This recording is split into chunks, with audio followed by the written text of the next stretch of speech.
여러분 혹시 그런 생각 안 해보셨어요?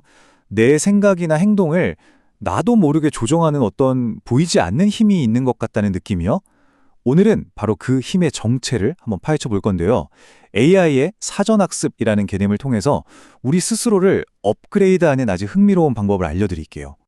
자, 그럼 먼저 우리 안에 숨어 있는 진짜 운전자가 대체 누구인지부터 알아봐야겠죠?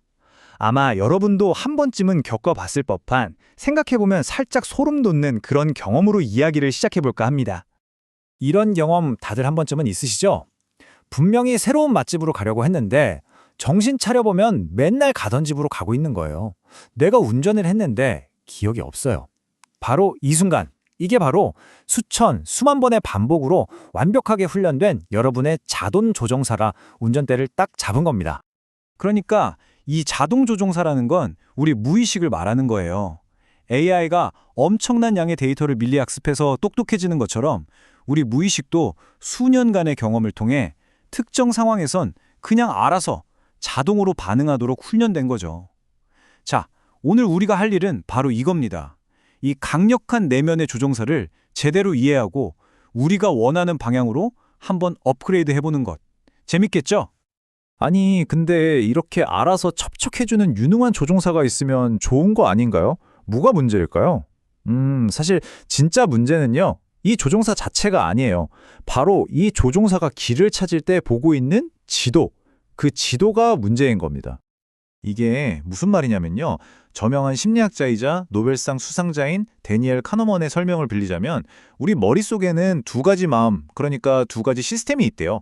하나는 방금 말한 자동조종사처럼 아주 빠르고 직관적으로 움직이는 시스템 1, 그리고 또 하나는 아주 신중하게 분석하고 계획하는 느리고 논리적인 항해사, 바로 시스템 2입니다. 자, 근데 여기서 진짜 중요한 포인트가 나옵니다. 여러분 놀라지 마세요. 우리의 일상적인 생각과 행동의 무려 95%를 이 자동 조종사, 즉 시스템 1이 책임지고 있다는 겁니다. 거의 대부분을 얘가 알아서 처리하고 있는 거죠. 문제는 바로 이거예요. 이 베테랑 조종사가, 그러니까 우리 삶의 95%를 운전하는 이 친구가 글쎄 아직도 우리가 아주 어릴 때 그려진 낡아빠진 지도를 보고 운전하고 있다는 거죠. 그 지도는 어릴 땐 분명히 세상을 살아남기 위한 최선의 전략이었을 거예요. 하지만 지금은요, 오히려 우리의 가능성을 가로막는 장애물이 되어 버렸을지도 모릅니다. 한번 상상해 보세요. 여러분의 그 낡은 지도를요. 거기엔 과거에 실패했던 기억들이 모여서 만들어진 두려움의 바다가 넓게 펼쳐져 있을 거고요. 사람들에게 계속 거절당하면서 생긴 체념의 섬도 덩그러니 놓여 있을 겁니다. 또 사회가 만들어 놓은 편견 때문에 스스로 그어버린 국경선도 있겠죠. 바로 이런 것들이 우리가 새로운 땅을 향해 나아가지 못하게 발목을 잡고 있는 거예요. 자, 그럼 이 낡은 지도를 대체 어떻게 업데이트할 수 있을까요? 포기해야 할까요? 아니요. 다행히도 우리에겐 아주 강력한 새로운 도구가 생겼습니다. 바로 AI라는 아주 똑똑한 부조종사를 우리 옆자리에 태우는 거죠. AI를 어떻게 활용하냐고요? 먼저 AI를 나만의 데이터 분석가로 쓰는 거예요. 내 무의식에 어떤 낡은 지도를 보고 있는지 객관적으로 분석하게 하는 거죠. 그리고 나서는요, 퍼포먼스 코치로 역할을 바꿔서 새로운 지도를 함께 그려나가는 겁니다. 더 이상 나는 왜 이럴까 하고 막연하게 추측만 할 필요가 없는 시대가 온 거죠. 자, 그럼 이제 본격적으로 우리 자동 조종사를 업그레이드할 시간입니다. 아주 구체적인 비행 계획을 짜봤는데요. 명확한 3단계 과정이니까 잘 따라와 보세요. 전체 과정은 아주 간단한 순환 구조예요.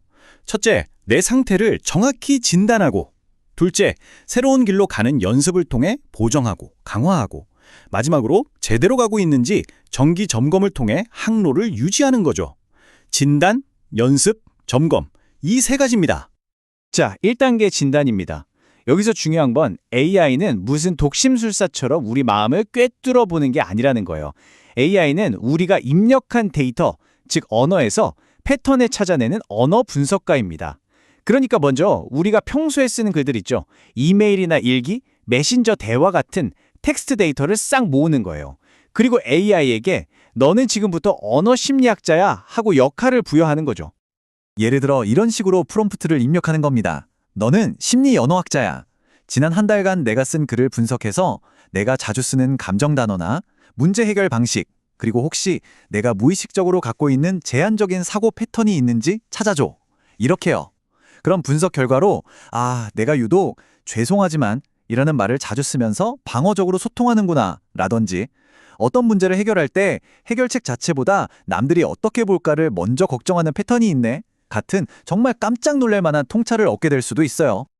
자, 이렇게 나의 숨겨진 패턴을 진단했다면 이제 2단계로 넘어갑니다. 바로 보정하고 강화하는 단계죠. 이때 AI는 마치 안전한 비행 시뮬레이터처럼 우리가 새로운 정신적 습관을 마음껏 연습할 수 있게 도와줍니다. 이번엔 AI에게 너는 커뮤니케이션 코치야 하고 역할을 주는 거예요. 그리고 내 패턴이 방어적 소통인데 이게 장기적으로 어떤 손해를 주는지 알려주고 이걸 개선할 수 있는 더 나은 대화 스크립트 2개를 짜죠. 그리고 이번 주에 당장 실천할 수 있는 아주 작은 행동 3가지만 제안해줘 라고 요청하는 거죠. 그럼 AI가 당장 써먹을 수 있는 대화 예시를 주거나 회의할 때 하지만 대신 그리고라는 접속사를 써보는 것처럼 정말 작지만 강력한 실천 계획을 세워주는 겁니다. 변화는 이렇게 작게 시작하는 거죠. 자, 이제 마지막 3단계, 정기 점검입니다. 여러분, 성장은 한 번의 이벤트로 끝나는 게 아니잖아요. 이걸 지속 가능한 시스템으로 만드는 게 정말 중요합니다. 그래서 우리에겐 정기적인 피드백이 필요한 거죠. 한 달쯤 뒤에 AI 코치에게 다시 가는 거예요. 자, 4주가 지났어. 여기 내 새로운 텍스트 데이터야. 내 언어 패턴이 어떻게 바뀌었는지 분석해주고 아직 개선할 점은 뭔지 그리고 다음 단계로 뭘 하면 좋을지 새로운 실천 과제 2개를 제안해줘. 이렇게요. 이게 바로 지속적인 피드백 루프입니다. 막연한 성장이 아니라 데이터를 기반으로 관리 가능한 시스템을 만드는 거죠. 그리고 이렇게 데이터를 추적하다 보면 이런 차트를 직접 보게 되는 날이 올 겁니다. 코칭 전에는 죄송하지만 이라는 말을 30번이나 썼는데 한 달 뒤에는 5번으로 줄었네. 와, 내 노력이 이렇게 눈에 보이는 데이터로 바뀌는 걸 확인하는 순간 정말 엄청난 성취감을 느끼게 될 거예요. 이게 바로 포기하지 않고 계속 나아가게 만드는 가장 강력한 동기부여가 아닐까요? 자, 지금까지 우리가 AI를 부조종사로 삼아 낡은 지도를 업데이트하는 법을 알아봤는데요. 이 모든 과정에서 우리가 얻어야 할 가장 중요한 교훈은 뭘까요? 이제 핵심을 한번 짚어보겠습니다. 기억하세요. 과거가 여러분의 조종사를 만들었을지는 모릅니다. 하지만 오늘, 바로 지금 그 조종사를 업그레이드하는 건 바로 여러분 자신입니다. 최초의 코드가 과거의 경험이 썼을지 몰라도 그 코드를 얼마든지 다시 쓸 수 있는 힘은 지금 당신에게 있는 거죠. 그러니까 여러분은 과거의 프로그래밍으로 정의되는 존재가 아닙니다. 여러분은 미래를 위해서 새로운 지도를 그리겠다고 마음먹는 바로 그 의식적인 선택으로 정의되는 존재입니다. 결국 우리를 정해야 하는 건 과거가 아니라 새로운 항로를 향한 오늘의 선택인 거죠. 자, 이제 마지막으로 여러분 스스로에게 이 질문을 한번 던져보셨으면 합니다. 지금 이 순간에도 여러분의 자동 조종사는 여러분의 인생을 운전하고 있습니다. 그 비행기의 목적지는 과연 어디인가요?